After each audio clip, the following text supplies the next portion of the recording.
मिली, तूने आज फिर चाय में ज़रा सी चीनी कम डाली है ना। ममा, आपको पिछले 6 साल से डायबिटीज़ है। तो करीबन हर उस शाम जब मैं चाय बनाती हूँ, मेरे घर में बातों का ये किस्सा होता है। अब उस शाम जब मैं और माँ साथ बैठ के चाय ना पिए, वो कहाँ मेरी ज़िंदगी के शाम का कोई हिस्सा होता है। तो मैं मेरी मम्मी के बारे में 2 बातें क्लियर करना चाहूँगी। पहले, मेरी माँ हकीकत में बहुत प्यारी है, और दूसरी कि मेरी माँ को अपनी चाय अपनी बेटी जितनी ही प्यारी है। तो बहरहाल परसों मैं उलझनों में ज़रा ज़्यादा व्यस्त थी, तो मुझसे चाय में अदरक थोड़ी ज़्यादा पड़ गई। इस बात से नाखुश मेरी मम्मी गुस्से में मुझ पे चढ़ गई। तुझे अच्छी चाय बनानी नहीं आती, आजा मैं सिखाती हूँ। चाय बनाना तो गृहस्थी का एक काम है, मगर मैं तुझे इसमें ज़िंदगी दिखलाती हूँ। तो सबसे पहले चाय बनाने के लिए सबसे पहले एक पतीला लेना। ठीक उसी तरह अपना सारा ध्यान अपने जीवन में अपने उस एक सपने को देना। अब अपने पतीले में बराबर मात्रा में दूध और पानी डालना। ठीक उसी तरह अपने सपने की तरफ अपना संघर्ष और संकल्प दोनों एक बराबर लगाना। चूल्हे की आंच को मध्यम रखना। ठीक उसी तरह जीवन में जब भी कोई नया काम करना तो थोड़ा संभलना, थोड़ा संजोना और फिर थोड़ा धीरे चलना। फिर उसमें स्वाद अनुसार चीनी डालो। फिर उसमें स्वाद अनुसार चीनी डालो। जब ज़िंदगी हो जाए थोड़ी बेस्वाद, तो उसमें मोहब्बत, रिश्तों और दोस्ती का स्वाद मिला लो। चाय को कड़क करने के लिए ज़रा सी चाय पत्ती। चाय को कड़क करने के लिए ज़रा सी चाय पत्ती, और अपनी शख्सियत कड़क करने के लिए उसमें एक असली किरदार जो ना हो बनावटी। चाय में जायके लाने के लिए ज़रा से मसाले, थोड़ी सी इलायची, थोड़े से मसाले और थोड़ी सी अदरक। लो, सारी सामग्री पूरी हुई और चाय बन गई कड़क। जीवन भी ऐसा ही तो होता है, सरल, साधारण और आसान। जीवन भी ऐसा ही होता है, सरल, साधारण और आसान। बस सबके जायके अलग होते हैं। सांसें तो हम सब लेते हैं, पर बस जीने के मायने अलग होते हैं। अब चूल्हे की आंच को बढ़ा दो। अब चूल्हे की आंच को बढ़ा दो और चाय में उबाल लाओ। जब बेचैनी बहुत ज़्यादा हो जाए तो सुनो, घर में माँ को अपने पास बिठाओ और अपनी सारी तकलीफ़ें उन्हें बता दो।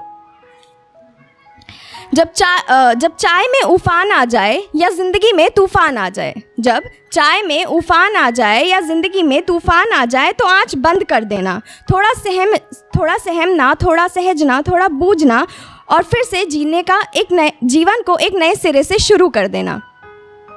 तो माँ की ये सारी बातें मैं सुन रही थी। चाय बनाने का तरीका भी सुना, समझा, और उसके बाद ये सोचा मन में और मुस्कुराने लगी कि माँ कैसे सब ठीक कर देती है ना। माँ के होने से ज़िंदगी कितनी आसान हो जाती है। किसी ने सच ही कहा है कि खुदा हर वक्त आपके साथ हर जगह नहीं हो सकता, इसलिए उसने माँ बनाई। लेकिन मेरी मानो तो खुदा ये जानता है कि ज़िंदगी के हर पड़ाव में आपके साथ एक सच्चा दोस्त नहीं हो सकता, इसलिए उसने माँ बनाई। मैं भी एक इंसान हूँ तो ज़िंदगी में बहुत उलझती हूँ। मैं भी एक इंसान हूँ तो ज़िंदगी में बहुत ज़्यादा उलझती हूँ, खो जाती हूँ, बेतुकी सी बातों से घबराती हूँ और रो जाती हूँ।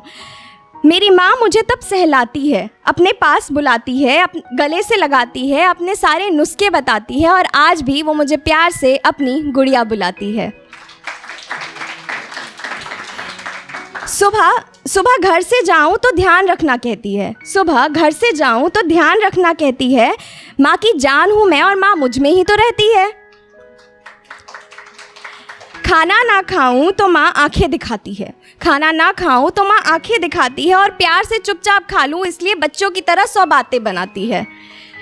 घर देर से आऊँ तो बहुत फिक्र जताती है, कहती है मुझे तुम्हारी फ़िक्र होती है, आप सबको भी कहती होगी। तो मेरी माँ जब घर देर से जाऊँ तो फिक्र करती है, पर पापा मुझ पे गुस्सा ना करे इसलिए इस बात का ना उनके सामने वो जिक्र करती है। मैं बीमार हो जाऊँ तो वो दुआएं मांगती है। मैं बीमार हो जाऊँ तो वो दुआएं मांगती है। वैसे तो वो किसी खुदा को नहीं जानती है। मैं बीमार हो जाऊं तो वो दुआएं मांगती है। वैसे तो वो किसी खुदा को नहीं जानती है, मगर मेरे खातिर वो भगवान में भी मानती है। माँ हमेशा सही नहीं होती, माँ हमेशा सही नहीं होती, वो कभी कभी गलत भी होती है, मगर यकीन मानो जब तकलीफ़ तुम पे हो ना तो वो तुमसे ज़्यादा रोती है। हासिल हो जाए जो तुम्हें एक पायदान, हासिल हो जाए जो तुम्हें एक पायदान, तो वो पूरे जहान को सारा आसमान बताती है।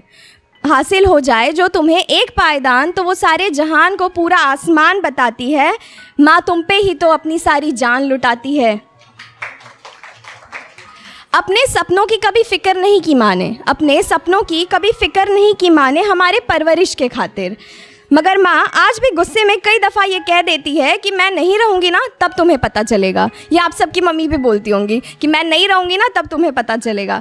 तो माँ जो तू नहीं होगी तो गुस्से में रोटी कौन बनाएगा और साथ बिठा के अपने हाथों से कौन खिलाएगा। माँ जो तू ना होगी तो अपने गोद में सुला कर लोरी कौन सुनाएगा। माँ जो तू ना होगी तो तेरे बिना तो अब तेरा राजा बेटा भूखा ही सो जाएगा। माँ तू ऐसा मत सोचा कर, मुझे अच्छा नहीं लगता, ये मुझे गवारा नहीं, ये सोचना भी मुझे सच्चा नहीं लगता। सुन माँ मैं तेरी ही बेटी हूँ, मैं नहीं पराई हूँ, मैं तेरी ही तो परछाई हूँ। अरे मैं भी बातों में कहाँ लग गई, शाम की चाय का वक्त हो गया है।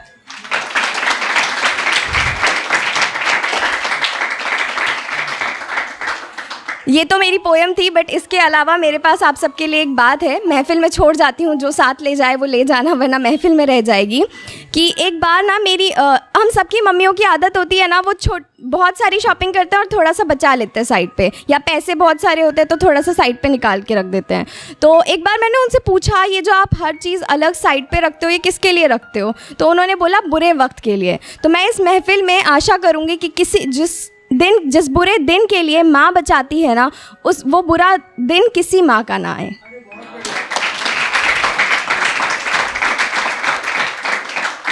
और वैसे तो शेक्सपियर ने कहा है व्हाट्स इन अ नेम, मगर मेरा नाम निवेदिता।